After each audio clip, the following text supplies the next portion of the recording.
प्रिय विद्यार्थियों, आज की कक्षा में आप सभी का स्वागत है, अभिनंदन है।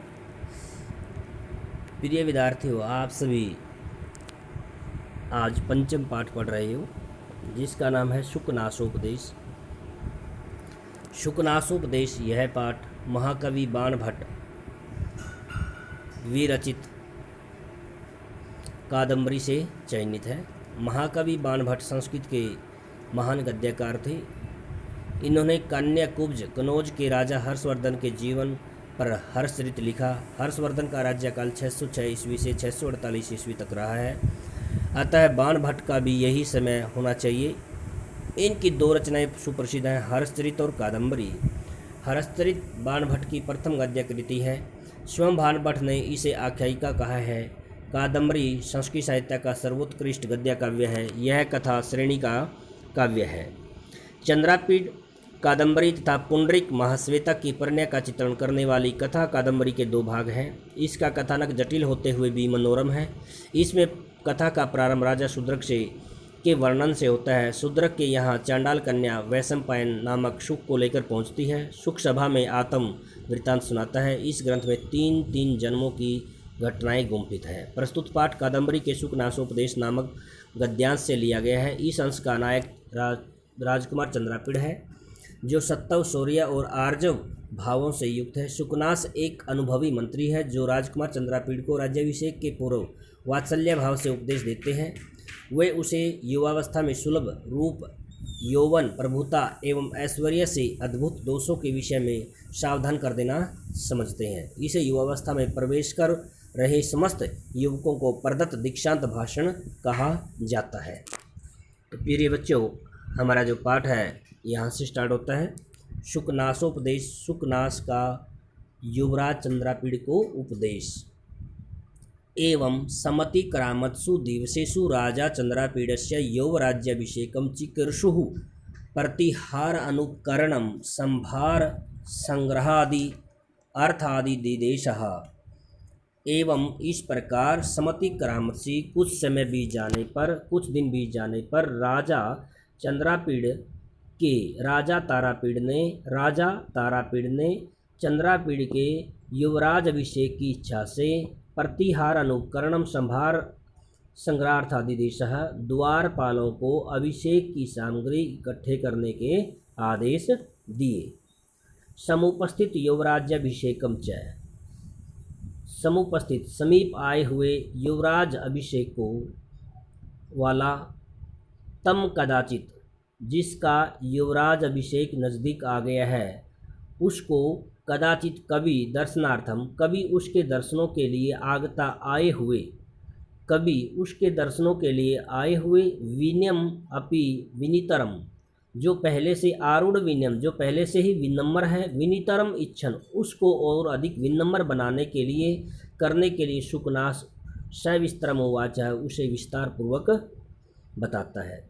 इस प्रकार कुछ दिन बीत जाने पर राजा तारापीड़ ने चंद्रापीड़ के युवराज अभिषेक की इच्छा से द्वारपालों को अभिषेक की सामग्री इकट्ठा करने के आदेश दिए।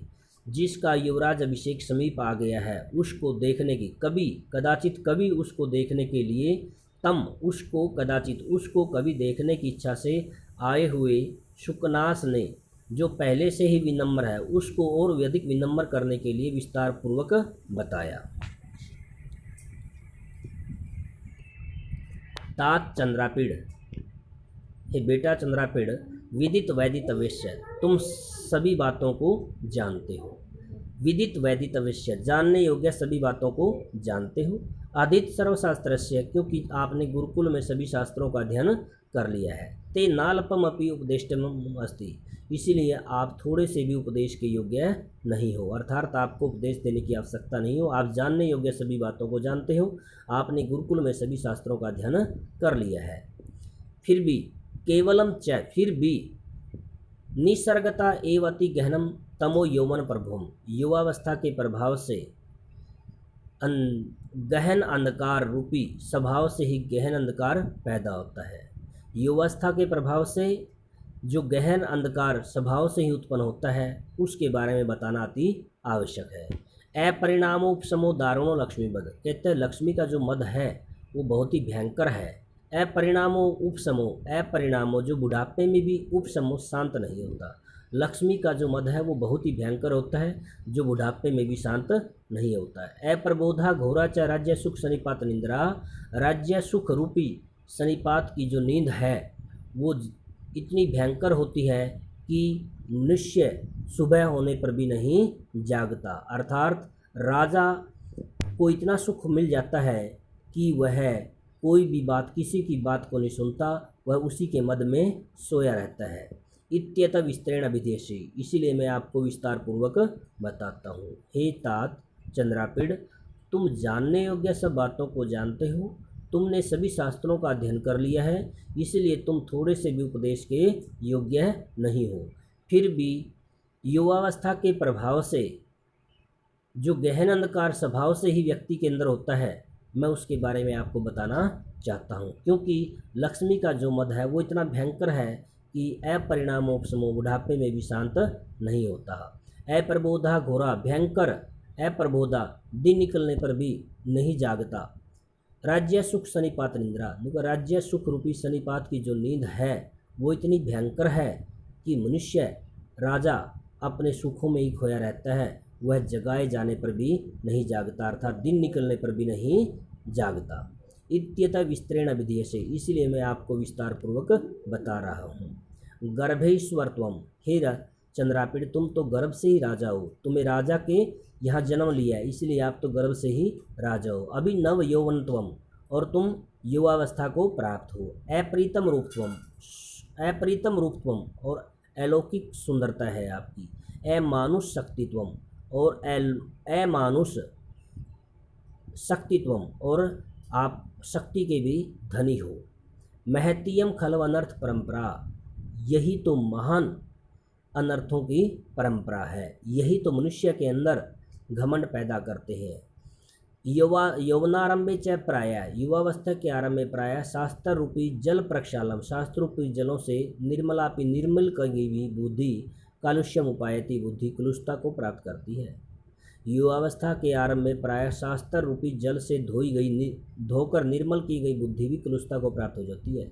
आपने गुरुकुल में अध्ययन किया है, सभी शास्त्रों का अध्ययन किया है, उससे आपने अपनी बुद्धि को धो दिया, फिर भी कहता है मनुष्य युवावस्था के आरंभ में इतना सब जानते हुए भी अपनी बुद्धि को कालुष बना देता है। इसलिए युवावस्था के आरंभ में शास्त्र रूपी जलों से धोकर निर्मल की गई बुद्धि भी कलुषता को प्राप्त हो जाती है।